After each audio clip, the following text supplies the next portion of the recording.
A Leon Wirth. Pido perdón a los niños por haber dedicado este libro a una persona mayor. Tengo una seria excusa. Esta persona mayor es el mejor amigo que tengo en el mundo. Tengo otra excusa.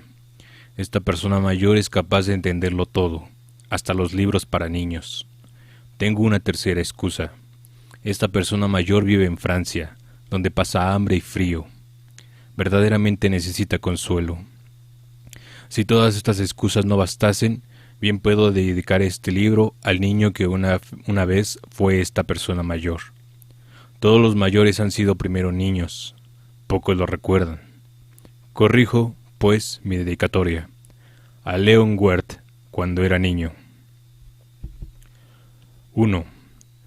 Cuando yo tenía 6 años vi en un libro sobre la selva virgen que se titulaba Historias vívidas, una magnífica lámina. Representaba una serpiente boa que tragaba a una fiera. En el libro se afirmaba: la serpiente boa se traga su presa entera, sin masticarla.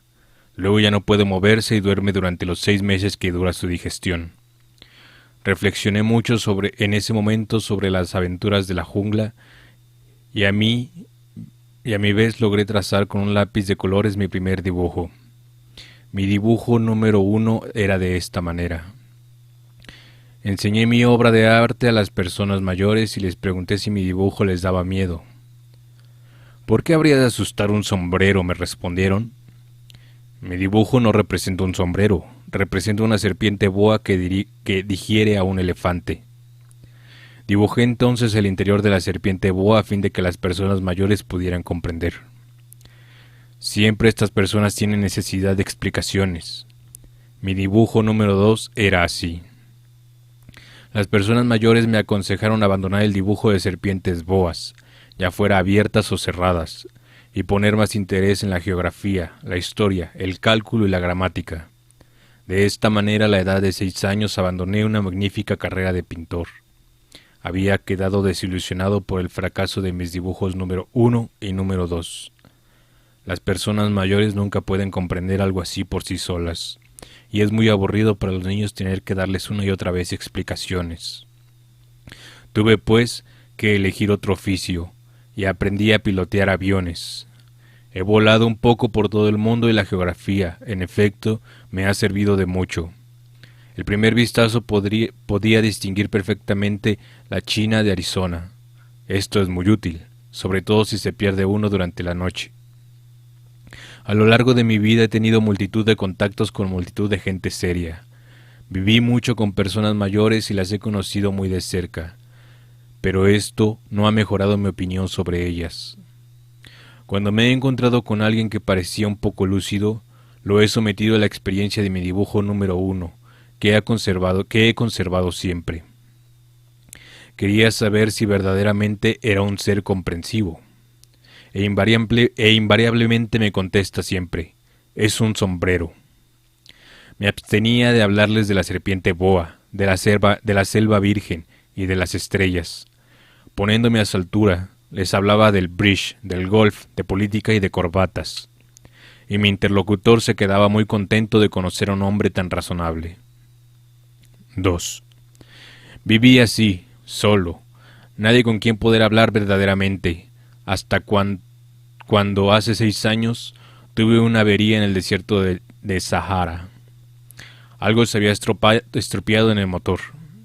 Como no llevaba conmigo ni mecánico ni pasajero alguno, me dispuse a aterrizar, yo solo, una reparación difícil.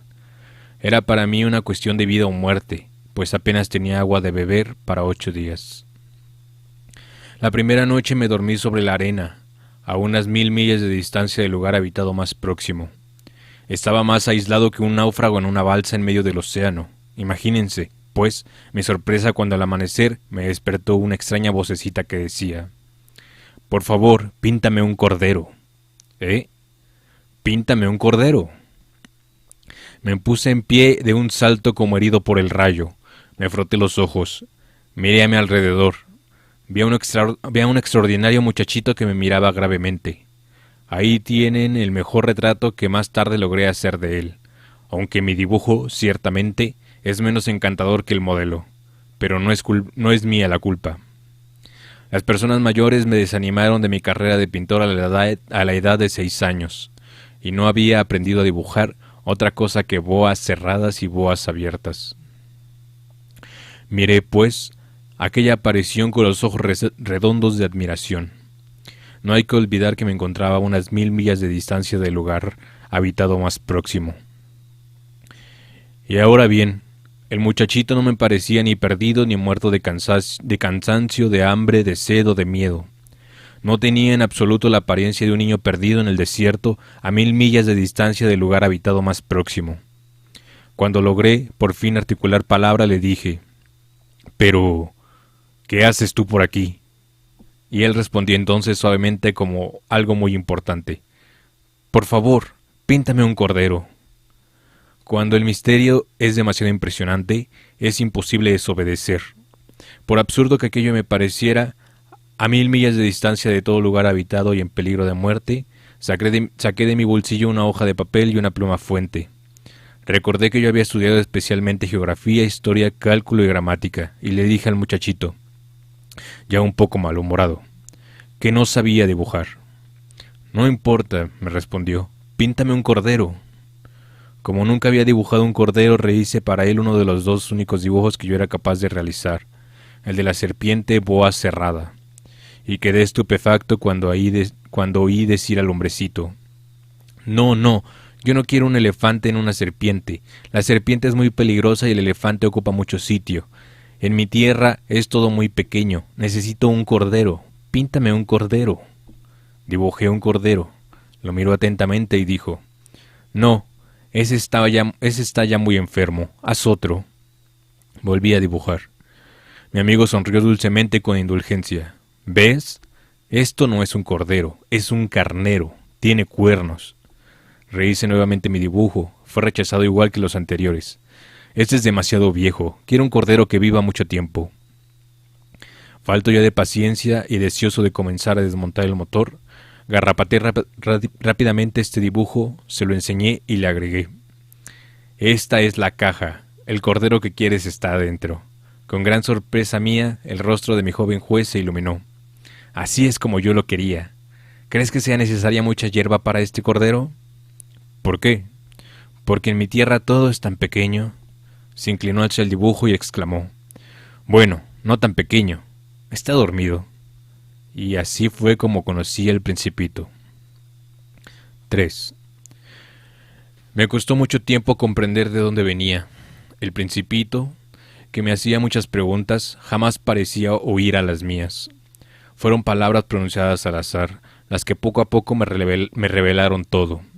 Así, cuando distinguió por primera vez mi avión, no dibujaré mi avión por tratarse de un dibujo demasiado complicado para mí, me preguntó: «¿Qué es esa? ¿Qué cosa es esa?».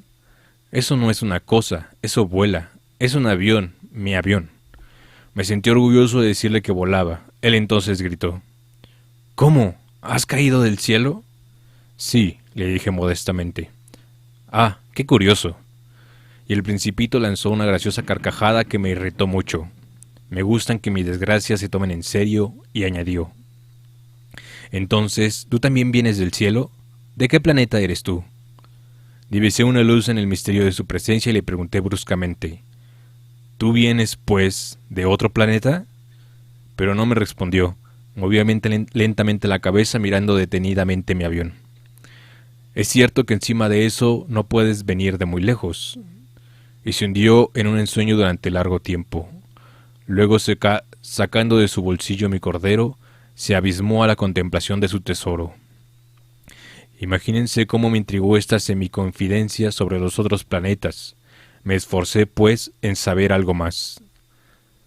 «¿De dónde vienes, muchachito? ¿Dónde está tu casa? ¿Dónde quieres llevarte mi cordero?».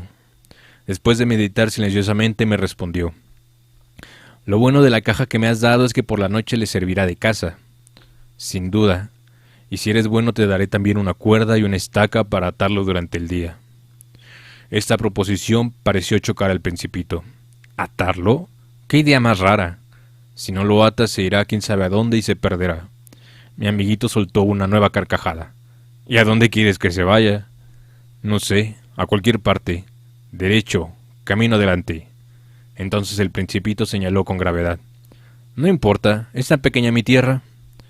Y agregó, quizás con un poco de melancolía: «Derecho, camino adelante, no se puede ir muy lejos». 4. De esta manera supe una segunda cosa muy importante. Su planeta de origen era apenas más grande que una casa. Esto no podía asombrarme mucho. Sabía muy bien que aparte de los grandes planetas como la Tierra, Júpiter, Marte, Venus, a los cuales se les ha dado nombre, existen otros centenares de ellos tan pequeños a veces que es difícil distinguirlos aún con la ayuda del telescopio. Cuando un astrónomo descubre uno de estos planetas, le da por nombre un número. Le llama, por ejemplo, el asteroide 3251. Tengo poderosas razones para creer que el planeta del cual venía el Principito era el asteroide B612. Este asteroide ha sido visto solo una vez con el telescopio, en 1909, por un astrónomo turco. Este astrónomo hizo la gran demostración de su descubrimiento en un congreso internacional de astronomía, pero nadie le creyó, a causa de su manera de vestir. Las personas mayores son así. Felizmente para la reputación del asteroide B612, un dictador turco impuso a su pueblo, bajo la pena de muerte, el vestido a la europea.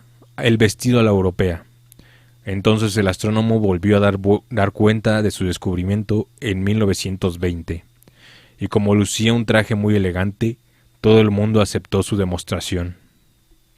Si les he contado de todos estos detalles sobre el asteroide B612, y hasta les he confiado su número, es por la consideración a las personas mayores.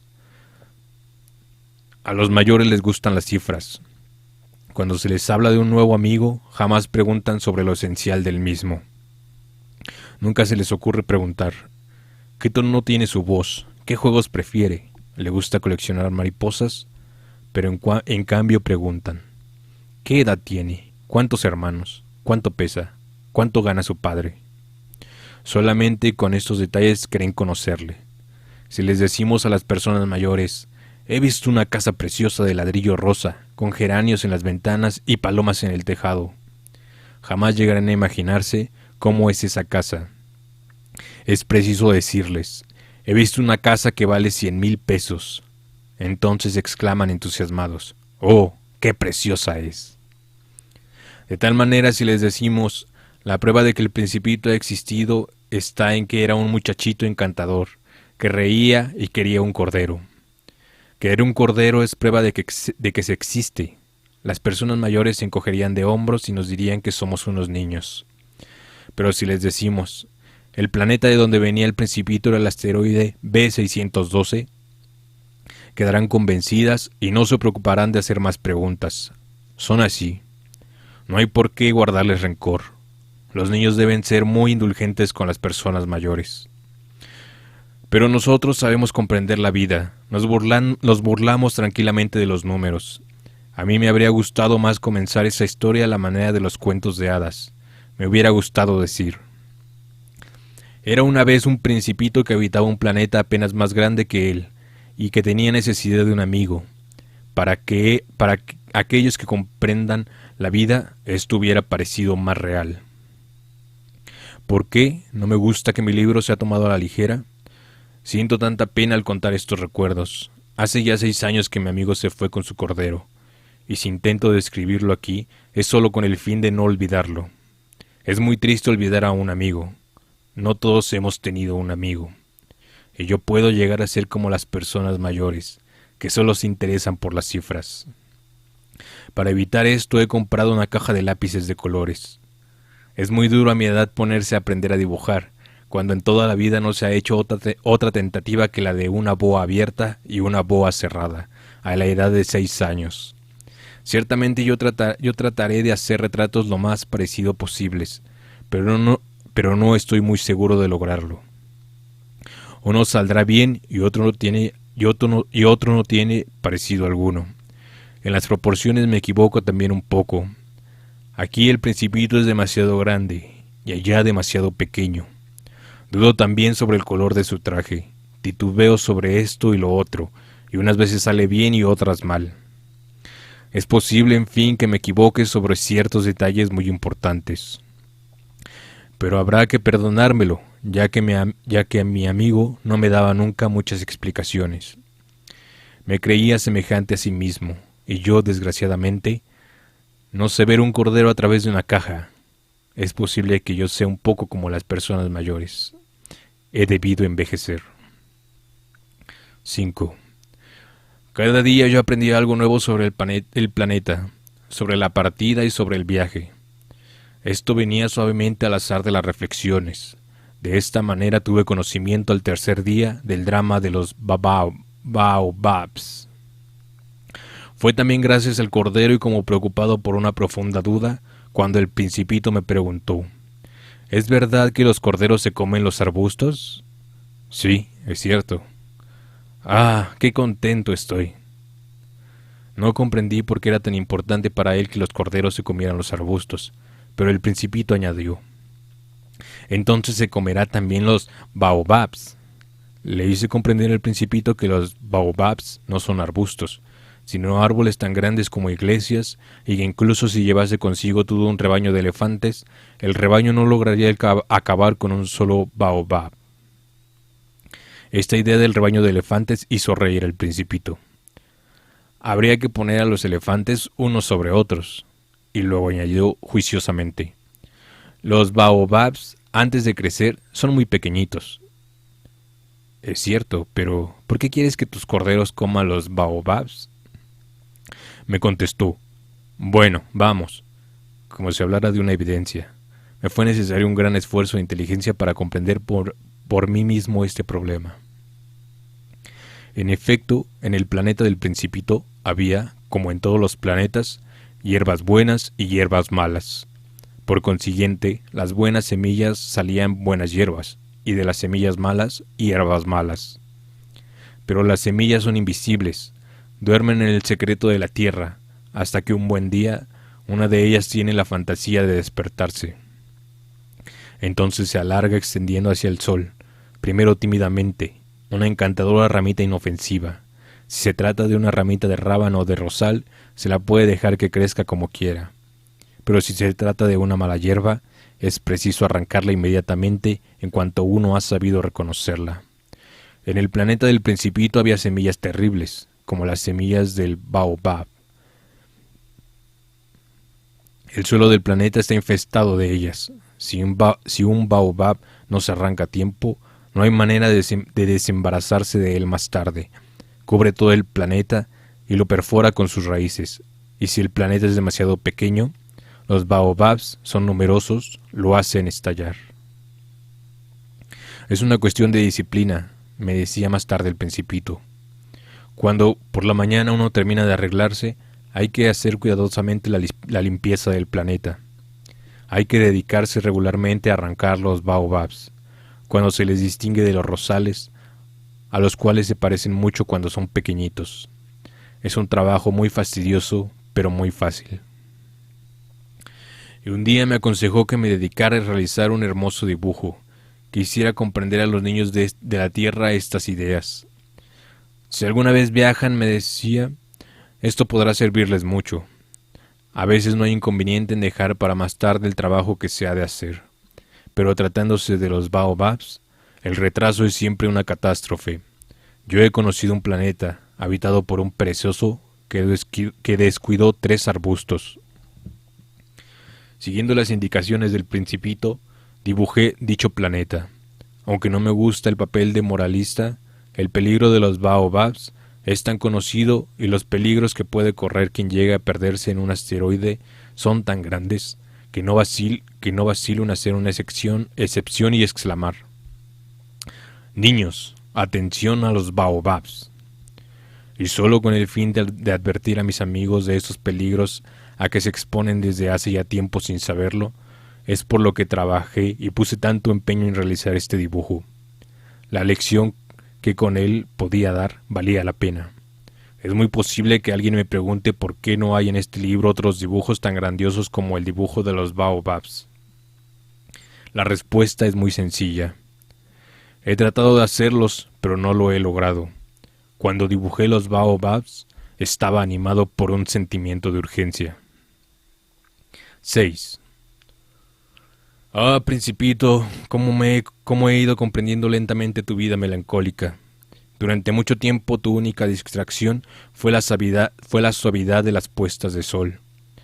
Este nuevo detalle lo supe al cuarto día, cuando me dijiste: me gustan mucho las puestas de sol, vamos a ver una puesta de sol. Tendremos que esperar. ¿Esperar a qué? A que el sol se ponga. Pareciste muy sorprendido primero y después te reíste de ti mismo, y me dijiste: siempre me creo que estoy en mi tierra. En efecto, como todo el mundo sabe, cuando es mediodía en Estados Unidos, en Francia se está poniendo el sol. Sería suficiente poder trasladarse a Francia en un minuto para asistir a la puesta del sol, pero desgraciadamente Francia está demasiado lejos. En cambio, sobre tu pequeño planeta, te bastaba arrastrar la silla algunos pasos para presenciar el crepúsculo cada vez que lo deseabas. Un día vi ponerse el sol 43 veces. Y un poco más tarde añadiste: ¿sabes? Cuando uno está verdaderamente triste, le gusta ver las puestas de sol. El día que la viste 43 veces estabas muy triste, ¿verdad? Pero el Principito no respondió. 7. Al quinto día, y también en relación con el Cordero, me fue revelado que este otro secreto de la vida del Principito. Me preguntó bruscamente y sin preámbulo, como resultado de un problema largamente meditado en silencio. Si un cordero se come los arbustos, se comerá también las flores, ¿verdad? No. Un cordero se come todo lo que encuentra. ¿Y también las flores que tienen espinas? Sí, también las flores que tienen espinas. Entonces, ¿para qué sirven las espinas? Confieso que no lo sabía. Estaba yo muy ocupado tratando de destornillar un perno demasiado apretado del motor. La avería comenzaba a parecerme cosa grave, y la circunstancia de que se estuviera agotando mi provisión de agua me hacía temer lo peor. ¿Para qué sirven las espinas? El Principito no permitía nunca que se dejara sin respuesta una pregunta formulada por él. Irritado por la resistencia que me imponía el perno, le respondí lo primero que se me ocurrió. Las espinas no sirven para nada. Son pura maldad de las flores. Oh. Y después de un silencio me dijo con una especie de rencor: no te creo. Las flores son débiles, son ingenuas, se defienden como pueden, se creen terribles con sus espinas. No le respondí nada.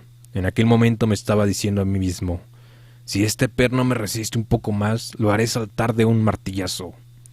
El Principito me interrumpió de nuevo en mis pensamientos.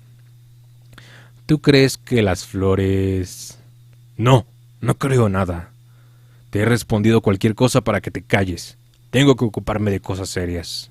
Me miró estupefacto. ¿De cosas serias? Me miraba con mi martillo en la mano, los dedos llenos de grasa e inclinados sobre algo que le parecía muy feo. Hablas como las personas mayores.